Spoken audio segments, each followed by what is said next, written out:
Bring me everyone. What? Everyone! What?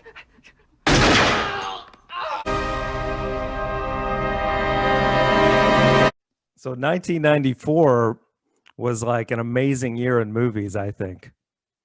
What about you? Yeah, it was a good year. I don't think it was as good as 92. Oh, really? Okay. But it was definitely better than 93. Well, all 5 movies on my list are like in my top 100 movies of all time. So I would say the top 3, well, yeah, they're all great.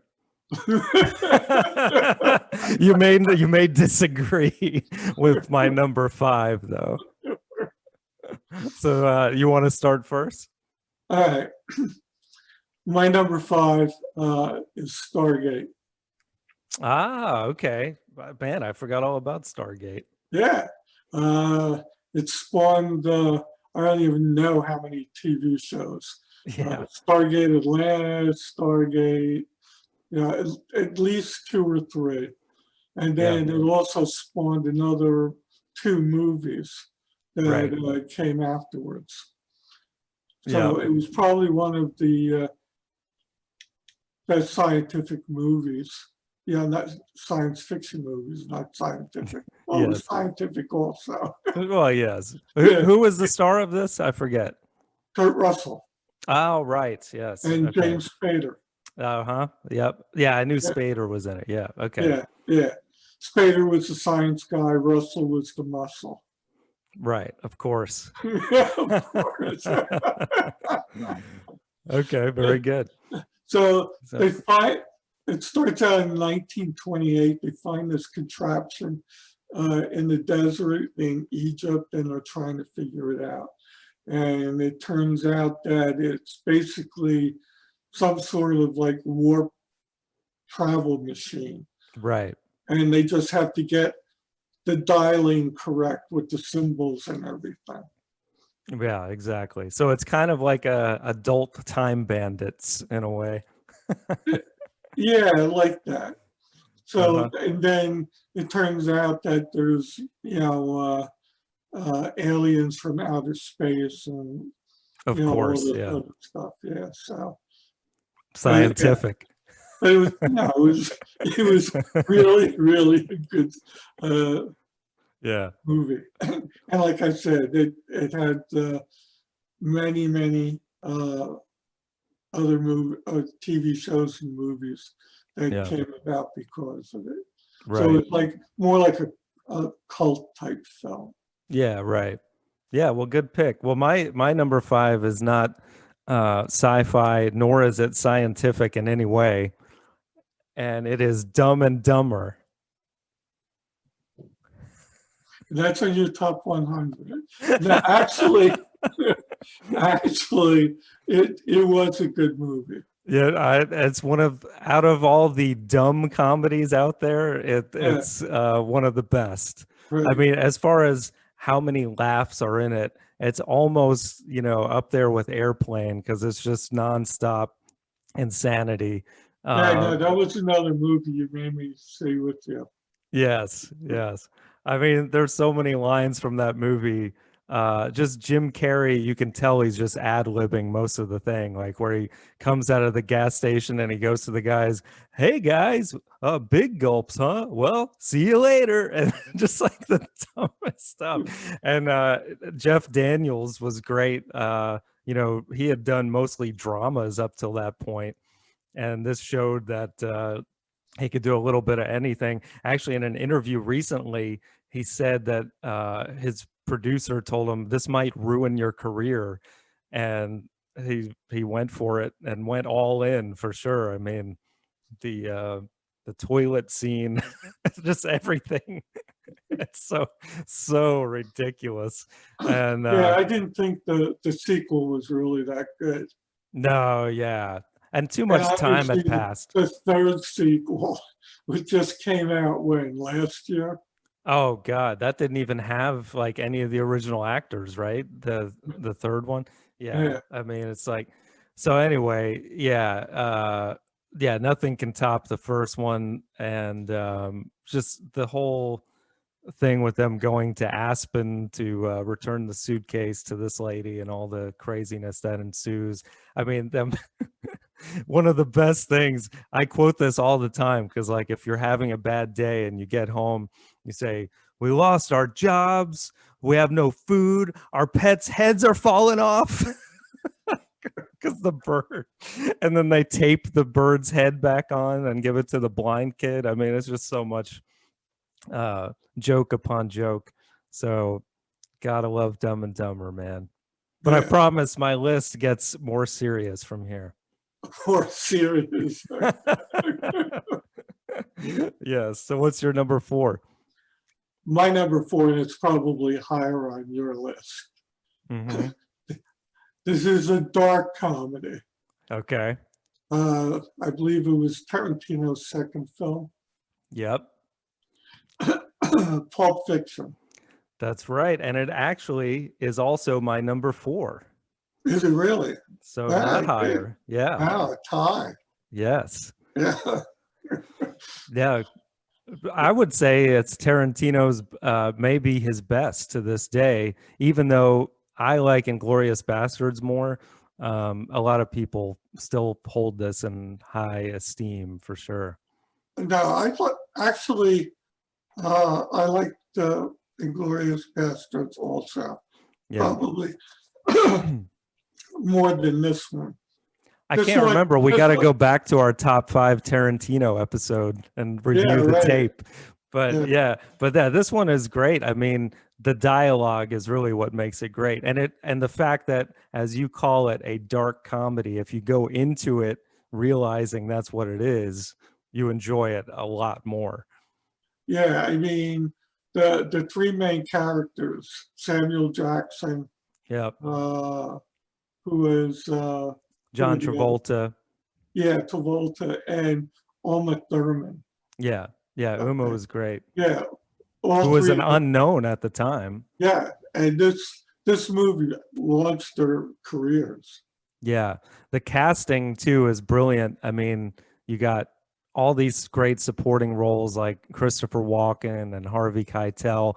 And recently it came out that Tarantino had all these notes for who he wanted to play in the movie. And like some of them were really interesting because Samuel Jackson, he originally wanted to play the Ving Rhames role. And he wanted somebody else for Sam Jackson. I can't remember who it was, but it ended up working out for the best. Bruce Willis wasn't even on his list, so I don't know how that worked out, but that was great casting too as Butch.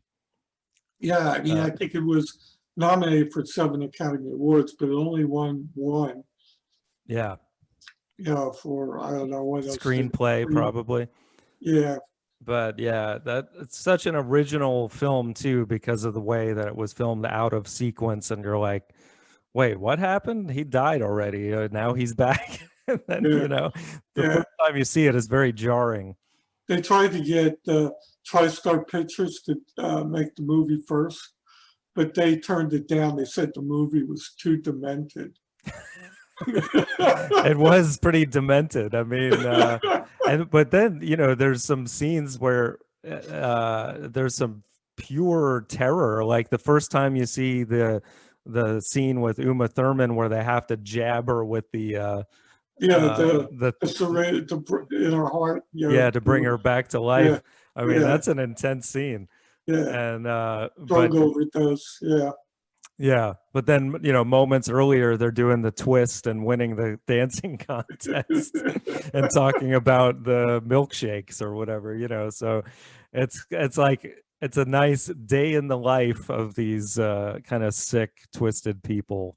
Yeah, and in all Tarantino films there was like a lot of killing, Of course. and maybe, but you're right, the thing that made this movie was the dialogue. That was a thing that was like really different. Yeah, Sam Jackson, that whole scene where he's eating the guy's hamburger and kind of threatening them and leading up to this whole thing where he quotes the Bible and then kills them. It's Yeah, ridiculous. I think Jackson continued to play that type of character the His whole rest of his career. Yeah. career. Essentially, yes. Many times in more Tarantino movies also. Like Yeah. Django and all that. So yeah, Yeah, so one of Jackson's them great. acted in like the movies with the Hateful Eight. Right. Yeah. Yeah. Yeah. Yeah. He's awesome, man. But yeah, great pick. The problem I had with the movie, small one, was that things seemed to be out of sequence. It Right. wasn't like a smooth flowing movie to me. Yeah, yeah. Well, you could people go back and like re-edit it to be in chronological order, but it's not you hear a lot of people say it's not as good that way actually. Yeah. It's not as It interesting. was just an irritation. Right. Yeah.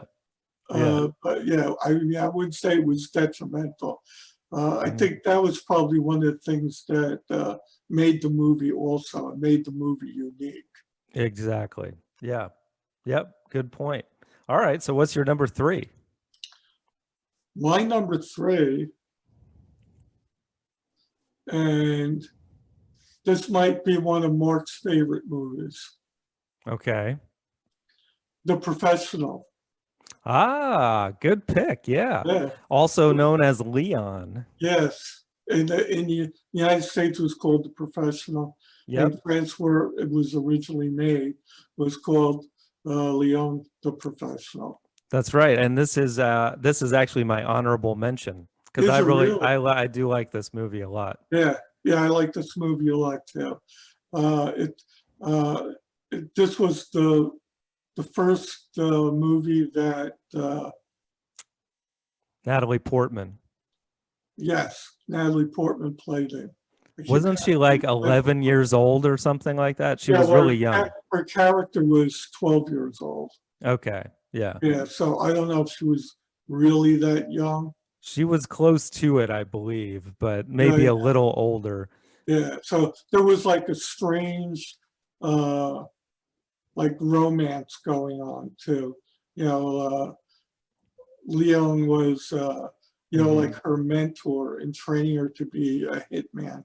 Right. Because her whole family got killed by Gary Oldman character. So she wanted revenge, and Leon was a cleaner. Right. Yeah. Yes. And yeah, very interesting relationship, which it kind of like you feel there could be a romantic chemistry, but it ends up being almost more like a paternal relationship that they have. Yeah, right. I mean, she seemed to be like in love with him. Right. But he never professed that he was in love with her. Right. But he did say it once. Right. Yeah. But yeah, the crazy ending too. But Oldman really makes the movie special because his drug-addled crooked cop is such a great character. Like especially towards the end where he's getting super frustrated that they can't catch the guy, and he goes, "Call everyone," and the guy goes, "What do you mean everyone?" And he goes, "Everyone."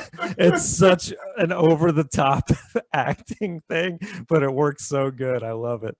Yeah, it was a great movie.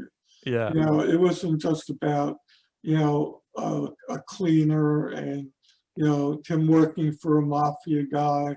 Yes. It was that relationship that he had too.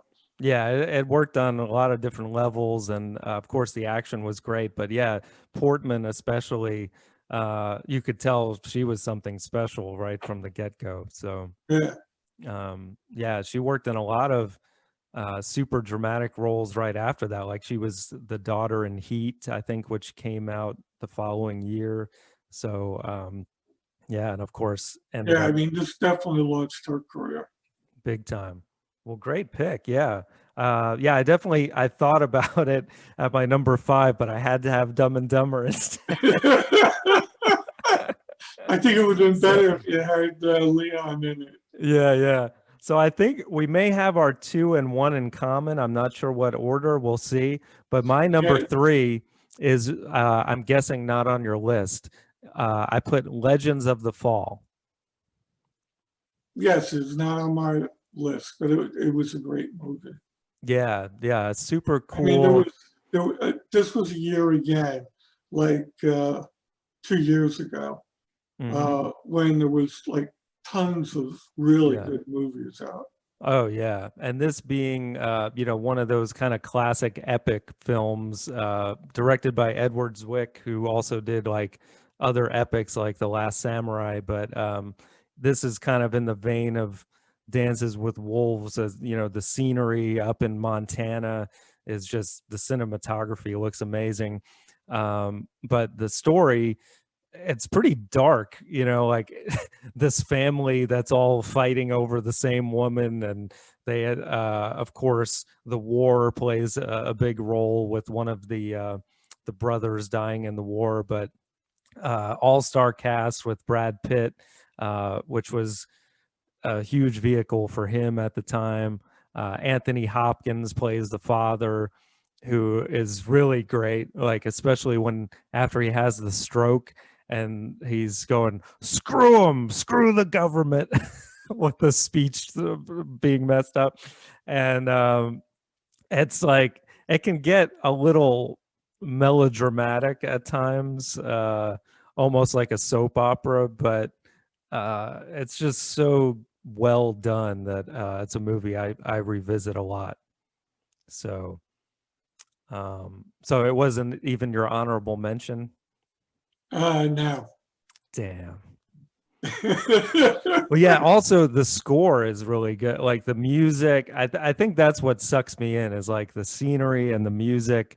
Otherwise it could fall into kind of like just this soapy melodrama, but the acting is so great. The whole thing with the being one with nature, with the American Indians that they're friends with as well. It kind of has a lot of, it checks off a lot of my buttons of cool stuff. So I dig it. So what's your number two? My number two, and I will see if we have it in the right order. Okay. Shawshank Redemption. Ah, that's my number one. So we are different. Well, so we are doing it a little different. That's going to be tough Yeah, to do what number one and number two. indeed. But yeah, Shawshank, man, it's just one of the best movies of all time. Yeah, It's yeah, I mean we've talked about this probably already at couple least times. 2 times. You know, Yeah. this could be like the third time. But yeah, one of the all-time great movies. Yeah, adapted from Stephen King's novella, which the title is a little longer, Rita Hayworth and the Shawshank Redemption, which I'm sure they took that out to not give anything away with the big ending. But Yeah, Stephen King, you know, one of the best authors ever, and it's cool that this is one, because he's had so many books adapted, but this is probably one of the best adaptations done by Frank Darabont, and I think Stephen King would agree on that. okay. Where, because the movie I think is even better, it expounds upon the story, which is a short story.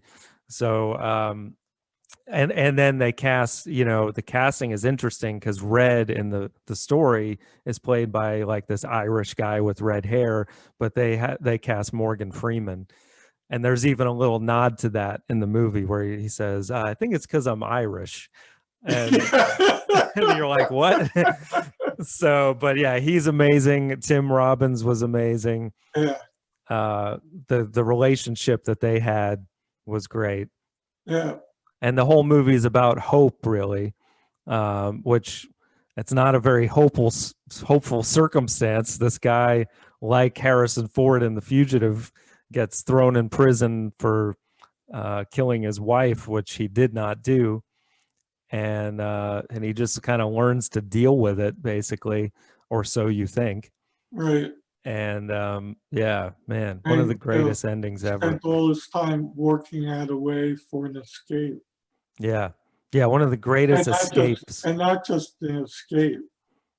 A revenge on top of it. Yes, exactly. Man, it's like Yeah, and one of the best, like you never saw that coming endings Yeah, ever. Even when you watch it, because a lot of those movies that have that, you're like, okay, I don't need to see that again. No, this every time I see it, I'm like, ah, it's about to happen, man. It's so yeah, good. One of the best revenges of all time. So, yeah. I mean, you talk about, you know, in your top 100 movies, this one's probably in the top 10. oh yeah, for sure. Maybe even top five. Yeah, So that's interesting that you have your number one. So my number two is your number one, I'm guessing, but yes, Forrest Gump. exactly, yes. Yes. But yeah, another one that's deserving to be that high. I mean, we just talked about this one recently too. Probably multiple times. Tom Yeah, Hanks top five. right, Also would be in top five Robert Zemeckis movies for sure. right. And it would have been top 90s movies. Yeah. So yeah, we're talking multiple times. The scope of this film is amazing, how it goes through so many years, so many eras. Yeah, basically his whole life. Yeah. Yeah, But how they work him into all these situations, like he gets to meet JFK and Lyndon Johnson and yeah, John Lennon. Like it's and the technology isn't always that great, like when you watch their mouths move, but it's part of the fun of the movie. Like there's so much comedy in it. Like the whole thing with his friend Bubba naming every kind of shrimp, and then him becoming a shrimp boat captain, and then yeah. I mean, all yeah, these like all these situations, like you said. yeah, Yeah, make the movie. It was a lovable movie. yeah, yeah, definitely. Yeah, you love the character, and you love all the side characters too, like Bubba and Lieutenant Dan is great by Gary Sinise. The whole thing where he loses his legs and then he's on this rampage against God, and then they that ends up making them millionaires because they're the only shrimp boat that survives. And this Yeah, is a small slice of the movie. It's like it's I got know. so much going on. And it was also like an historical movie Yeah. because he was part of, a lot of these, Yep. historical moments. Right. What's great is he never picks a side. Like in the whole Vietnam thing, he's fighting in the war, doing what he's told. And then he gets out and he's with all the hippies and they're like, yeah, man, you're one of us. And he's just like, okay, he's, he's just himself the whole movie. And then even when he decides to run across the country and he's got all these followers, Yeah, and then he's like, I want to go home now. yeah. I mean, that he was like slow. I guess Yeah. that's what you would call his condition. Right. Yeah, yeah. He was Yeah, not a smart man, but he knows what love is. So many great lines. yeah. Life is like a box of Lots of chocolates. chocolates, right? But you can really, glean a lot of things from his life there's a lot of lessons to be learned from this movie. Like don't get involved with Jenny. She's a mess. Yeah. So you're giving all these reasons why this movie is my number one. Yeah, yeah, it's a great one for sure. And then Haley Joel Osment plays Little Forrest, who would go on to be the kid from The Sixth Sense and now Kaminsky Method. So a lot of Yeah, a lot of great people in the movie. And Robin Wright was great as Jenny. She was awesome. So all right, so yeah, this is going to be hard to put together. So I think we're going to have to go to Letterbox to see if Shawshank has a better score than Forrest. This is going to be close. Okay, so yeah. Shawshank has a 4.4 and Forrest has 4.1, surprisingly Oh, lower. All right, so Shawshank makes it at 1, right. Forrest at 2, Leon has to be 3 since it was also your honorable mention. Yeah. So 3 and 6 comes out to a 4.5 average on our numbers, and that is higher than Pulp Fiction. So yeah, I think we'll have to put Leon at 3, Pulp Fiction at our shared 4, and then since Legends of the Fall was my 3, that'll be at 5. Okay, that wasn't too bad actually. That wasn't good. I think we're getting too good at the number thing. Yeah. So my honorable mention was a movie that I've seen so many times, Yeah. True Lies. Ah, yes. Okay. Which we've talked about this one before on our James Cameron episode. Yeah, I forgot that was 94. Yeah. yeah. Yeah. And Fun there was popcorn water movie. in the movie. Yeah. Yeah. Not the principal part of the movie, but there was water in the movie. Yeah. Exactly. Yeah, But yeah. Jamie Lee Curtis was great. Schwarzenegger was great. You know, he didn't have this big, you know, He-Man role, even though, you know, he was. He's more of a James Bond character in this one. Yeah, right, yeah. So, yeah. Tom Arnold was great as the sidekick. Arnold was excellent in the movie. Yeah, a lot of great comedy, and Bill Paxton was great too. Yeah. As always. I know. Yeah, and there was so many really good scenes, like when his wife was, you know, getting some sort of feel for being a spy thing with that guy. Right. And then Arnold thought that she was cheating on him. Right. And they kidnap her, and then they interrogate her and all this other stuff. Yeah, and they make Bill Paxton pee on himself, and yeah. There's a lot of classic moments. But yeah, really, it's kind of like what's that movie with Brad Pitt and Angelina Jolie? Like it kind of set the stage for those kind of movies. The Smiths? Was it the Smiths?